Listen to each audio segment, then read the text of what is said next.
All right, welcome back to another installment of Chevy Volt seats. So I already did the heated leather seats in the front.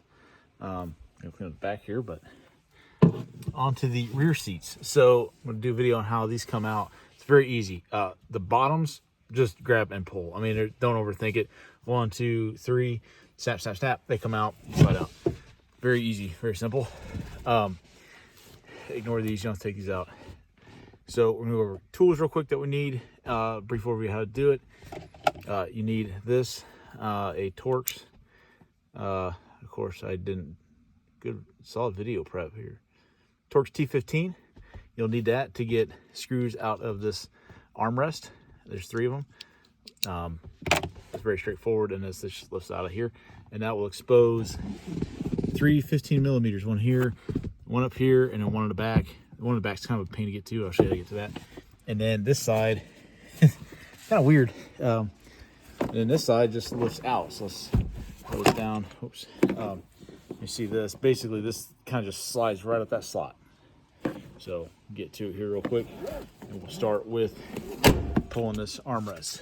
So, of course, armrest is a very handy thing to put your spare parts and tools and whatnots.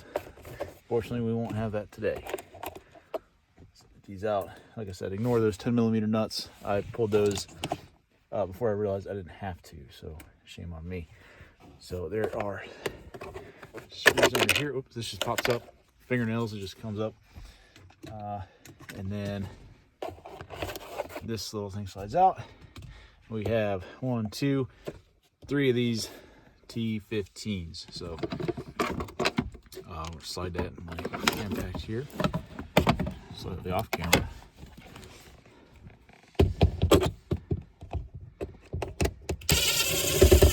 Pull that screw. Very easy. Pull that, very easy. Pull that, very easy. Okay. Yay, easy screws. Thing does, you can actually put spare parts in here because you kind of, it's still wired in because it's cigarette lighter outlet. So because of that, you can't really just, you can disconnect this, I'm sure, but you can't just flop this around. You can disconnect it, it gets out of the way if you really care, but I don't really need to. I can kind of work around it. Let's take that out. Be done with the T15 for a minute. It's the other tool we need. Sorry, I forgot to finish my thoughts. 15 millimeter deep well socket comes in real handy, as in you absolutely need it. So first things first, we're going to drop both seats down. So of course I have this set up for me. Just pop that forward, drop this down. The other one probably be closed actually. Let's see if we can. Look at that. Sorry. Yeah, if you went to Coen Brothers to direct your how-to videos, sorry, you're out of luck. Stuck with me. You get me grunting and sweating and cussing. Well, I try not to cuss. All right. So this thing, oops, sorry, kind of missed a critical port. So I lift in the back, and you'll feel it kind of come free in the front, and then it just kind of slides up. There we go. Like I said, here, if you want to disconnect that, that looks like, heck, let's do it for fun. Push in the, we'll shoot.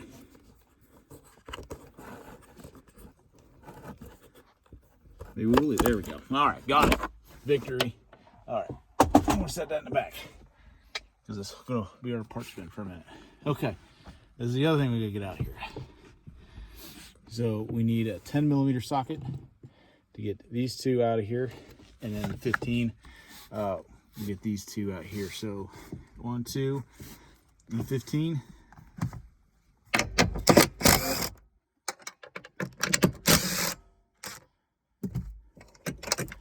Done and done. Such as up there in our part repository. Cup holder's job is never done.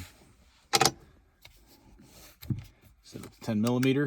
I don't need a deep. It's probably about as close as you can get without needing a deep.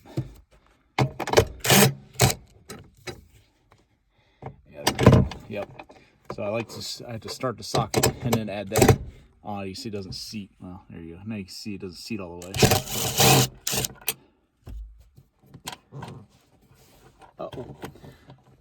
Dropped it. Oh, come on. What is that thing? Harness thing. All right. Let's go ahead and put all the nuts up here. Let this loose. It's connected to some stuff. I don't know what that is. I don't care. I don't know if it's critical or not, so I'm just going to leave everything hooked up. Put this up. Just get a little more play here. There we go. Okay, now, with that out of the way, we have this one's exposed. We have this one back here. This one's kind of a pain to get to. The one in front is super easy. For the rear ones, you gotta leave them in that shape. Start running or something. I like to start that socket on there, and you an extension would kind of be nice there.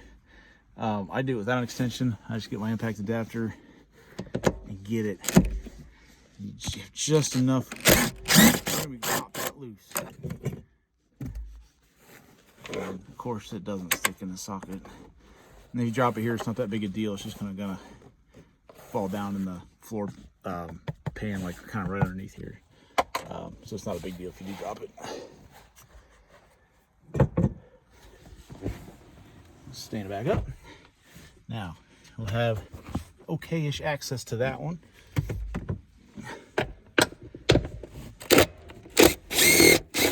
There we go. Okay, now there we are. Good job, team. All right, now this is the fun part. This one kind of threw me for a loop.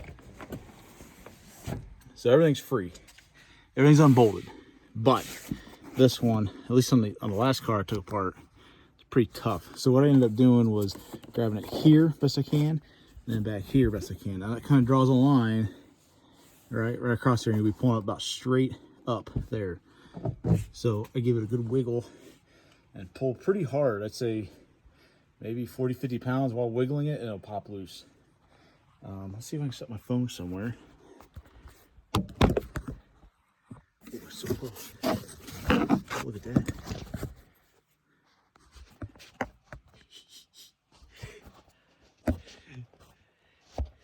This is how professional filmmakers do it, right? Oh no!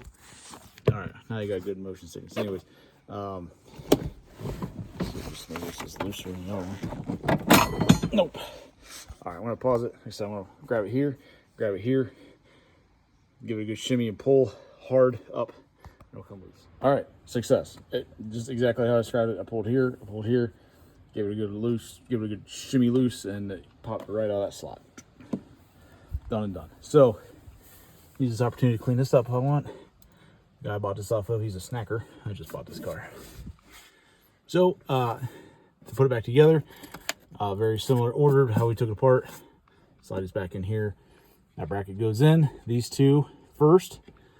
And then I'm going to do the other side as well. I'm just doing leather on all the seats. So before I put this one in and put this bracket back in, you don't have to have that other side done, the passenger side done as well. So I don't think I need to show all that. It's pretty self-explanatory. These are the two 10mm nuts I said I took off earlier, didn't need to. That's where these come from. Whoops. So I'm going to shoot those back in. And yeah, catch you on the flip side. All right, so a couple quick things here. Got everything back together. You're going to have the seats, the bottoms out, not back. Yep, put back in. These down. With these down, you can put this back in. It took me a second to figure out that order of operations. Don't forget to plug this back in. Cigarette lighter. And then just a couple snaps up here. Push down, click. Everything seems to be squared away. I got all the screws back in. And now it's just seat bottoms. So don't overthink this. Just find our home here. And then right there. And then, where is it? Oh, up here, up there. So you got 3 clicks you want to find. Make sure you get all 3 clicks. You can kind of see here, 1, 2, 3 on that side. So I want to go do that side real quick. All right, so the last step, put this back, and I want to go over this because I missed the first step. So this Velcro is off the back. I mean, it's pretty self-explanatory, but of course I gotta wad it up here. Let's have this out. Have this out. Lay the seats down. What the heck? There we go. Seats down most of the way. And then when they're down, go ahead and then reattach this. If you do it with it up, they'll be too tight and the seats won't be able to lay down. So you can lay that one all the way down. I like to just give it a little slack here at the bottom. And then reattach the dust panel or cover, whatever you call that thing. All right, so that should be it. I now have heated leather seats in the front. I now have leather seats in the back of my 2015 base model cloth seats, Chevy Volt. These steps should work on all the first gens. This is a 2015 in particular, but I took the seats out of a 14. Oh wait, actually, those seats originally were from a 12. Then I put them in a 14, and I wrecked that one, and then long story there, and then I put them in this 15. So all the seats should be compatible. The steps are all the same on all of them. All right, thanks for watching.